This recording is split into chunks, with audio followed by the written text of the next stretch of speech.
বুখারীতে একটা হাদিস আছে, সালাসাতুন ফিল গার, বনি ইসরাইলের 3 লোক সফরে বেরিয়েছে, মরুভূমির সফর, মাঝখানে তুফান, কই যাবে, কই বাঁচবে, দৌড়াদৌড়ি শুরু।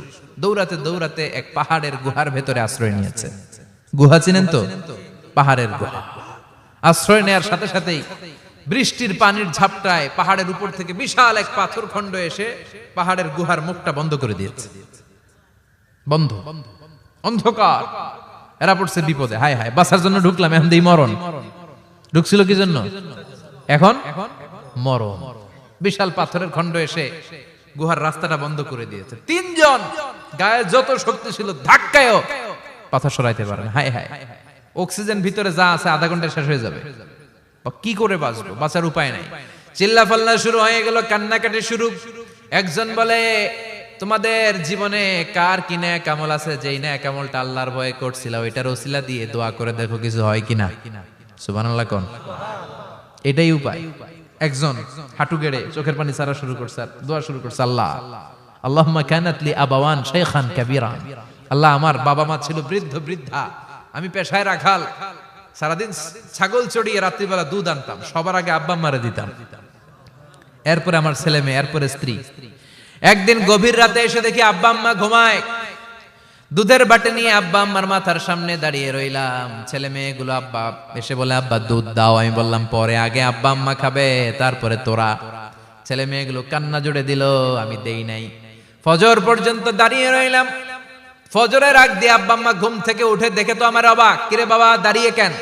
বললাম প্রতিদিন দুধ খেয়ে ঘুমাও, আজকে আগে আগে ঘুমিয়েছো, দুধ খাও নাই, তোমাদেরকে আগে দিব বলে দাঁড়িয়ে রইলাম। আল্লাহর ডেকে বলে, আল্লাহ ওই দিন সারা রাত দুধের বাটি নিয়ে মা বাবার শিওরে আমি দাঁড়িয়েছিলাম। ফজরের সময় আব্বা আম্মারে দুধ খাওয়ালাম, তারপরে ছেলে মেয়েদেরকে দিয়েছিলাম, তারপরে স্ত্রীর মুখে দিয়েছিলাম। ও মাবুদ, ওই দিনের এই কাজটা আমি দুনিয়ার কাউরে খুশি করার জন্য করি নাই, শুধুমাত্র তোমার খুশি ছাড়া।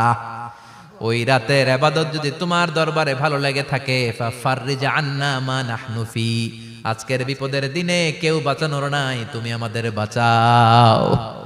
ফানফাজারাত, মুহূর্তের মধ্যে 1/3 বিশাল পাথর খণ্ডটা 1/3 ডান দিকে সরে যায়, এক পাশে সরে যায়। সামান্য আলো বাতাস ঢুকতে আরম্ভ করলো। এখন বাতাস ঢুকে, এখন বেঁচে থাকতে পারবে এই নিশ্চয়তা হয়েছে। সুবহানাল্লাহ কোন। এবার সে বলল, ভাই তোর কি আমল আছে বল। দ্বিতীয় জন হাঁটু গেড়ে আবার চোখের পানি ছেড়ে আল্লাহরে ডেকে বলে, মাবুদ আমার এক চাচাতো বোন ছিল, কানাতলি ইবনাতু আম জামিলা ওয়া কুনতু উহিব্বুহা কাআশাদ্দি মা ইউহিব্বুর রিজাল আন-নিসা।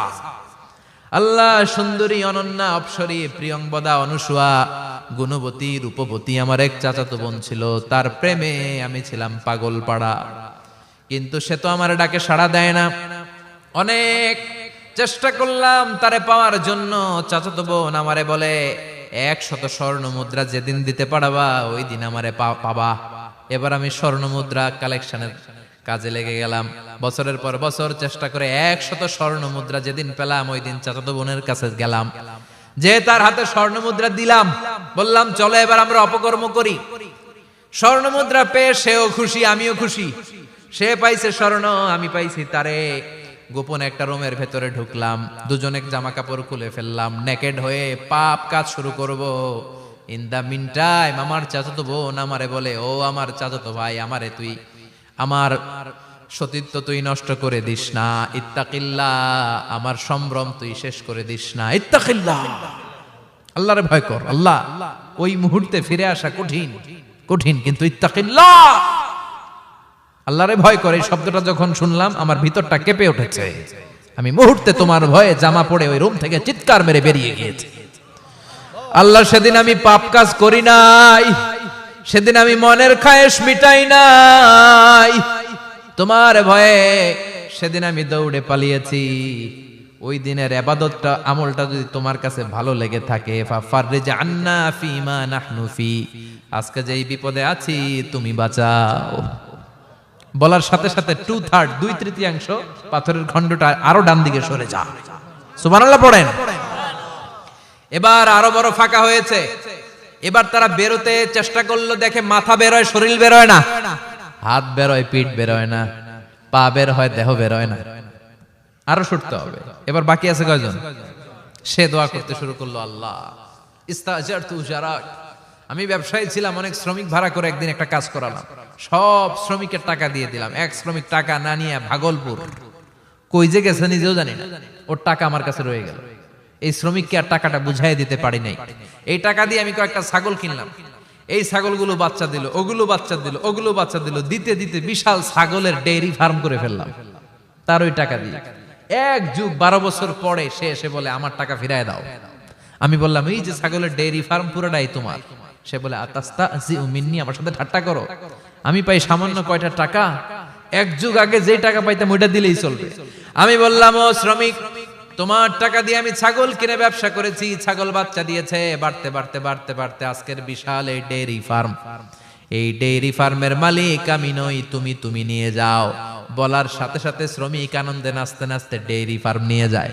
ও আল্লাহ, ওই দিন যদি সে যতটুকু টাকা পাওনা ছিল অতটুকু দিলেই সে খুশি হয়ে যেত, শুধু তোমার খুশির জন্য পুরো ডেইরি ফার্ম আমি তারে দিয়ে দিয়েছিলাম। আল্লাহু আকবার।